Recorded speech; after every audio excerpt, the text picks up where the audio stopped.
आगामी महापालिका चुनाव को देखते हुए शहर की राजनीति में हलचल बढ़ गई है। मंगलवार को पैनल 17 के राष्ट्रवादी कांग्रेस पार्टी एनसीपी के 2 पूर्व नगर सेवक भारतीय जनता पार्टी बोपी में शामिल हो गए। यह प्रवेश भाजपा प्रदेश अध्यक्ष रविंद्र चौहान की मौजूदगी में हुआ। चौहान इन दिनों लगातार उल्लासनगर का दौरा कर रहे हैं, जिससे साफ है कि वे स्थानीय राजनीति पर विशेष ध्यान दे रहे हैं। मंगलवार शाम कैंप 5 स्थित पूर्व नगर सेवक दादा साताराम दास जायसवानी के निवास पर आयोजित कार्यक्रम में दादा जायसवानी, रवि जायसवानी, जीतू जायसवानी और महादेव बघाड़े ने भाजपा की सदस्यता ली। प्रदेश अध्यक्ष चौहान ने उन्हें पार्टी का मफलर पहनाकर स्वागत किया। गौरतलब है कि जायसवानी परिवार उल्लासनगर की राजनीति में प्रभावशाली रहा है और परिवार का कोई न कोई सदस्य लगातार नगर सेवक चुना जाता रहा है। वहीं महादेव भगारे की पत्नी भी वर्ष 2017 में पैनल 17 से नगर सेविका रह चुकी हैं।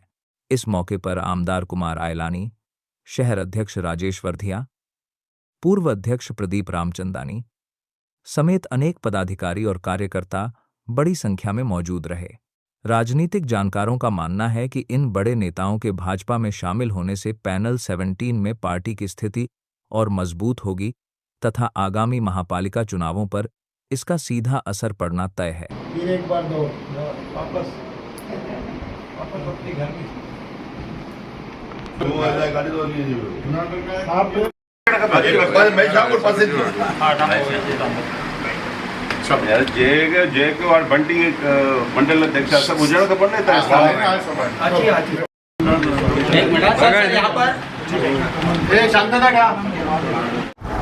आज उल्लासनगर में हमारे महाराष्ट्र राज्य के प्रदेश के अध्यक्ष श्री रविंद्र चौहान जी के हाथों से दादा सतराम दास जायसवानी, रवि जायसवानी और जीतू जायसवानी और महादेव बघाड़े इनका भारतीय जनता पार्टी में प्रवेश हुआ है।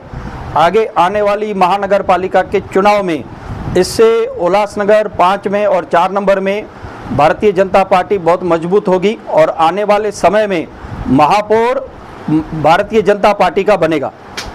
भारतीय जनता पार्टी सर लगातार टीओ के नेता ऐसा कह रहे हैं कि वो ओमी कालानी बीजेपी में आना चाहते हैं, लेकिन बीजेपी के लोग नहीं चाहते कि वो बीजेपी में आए। देखिए, अगर उनको आना है तो किसी ने रोका नहीं और उनको आना नहीं है तो बहाने हजार हैं।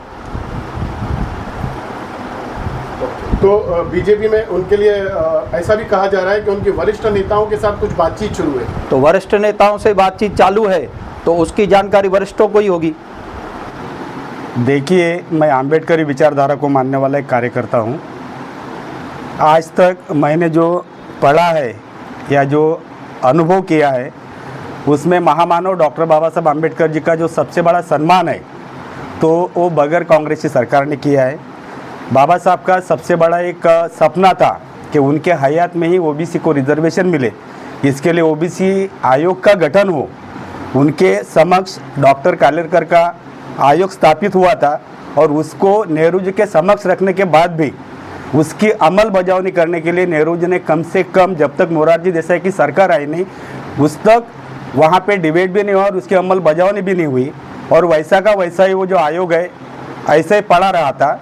और उसके बाद में जब मोरारजी देसाई जी की सरकार आई उन्होंने वापस एक मंडल आयोग की स्थापना की और वो सिफारिश उन्होंने मोरारजी देसाई के समक्ष रखी। तब तक उनका कार्यकाल समाप्त हो चुका था और उसके बाद में वापस जब वीपी सिंह जी की सरकार आई उस वक्त मंडल कमीशन लागू किया गया था और उस वक्त भारतीय जनता पार्टी के साथ वीपी सिंह जी को थी।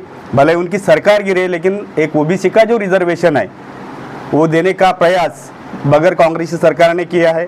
उसके बाद में जो हिंदू मिल पे महामानव डॉक्टर बाबा साहब आम्बेडकर जी का जो स्मारक बन रहा है वो स्मारक की जो जमीन है सबसे पहला वो प्रस्ताव आदरणीय उस वक्त के अपने प्रधानमंत्री अटल बिहारी वाजपेयी जी उनके समक्ष और उनके ही प्रयासों से वो प्रस्ताव को मान्यता मिली है और वो जमीन पूरी की पूरी उनके ही प्रयासों से आम्बेडकर जी के स्मारक के लिए मिली है।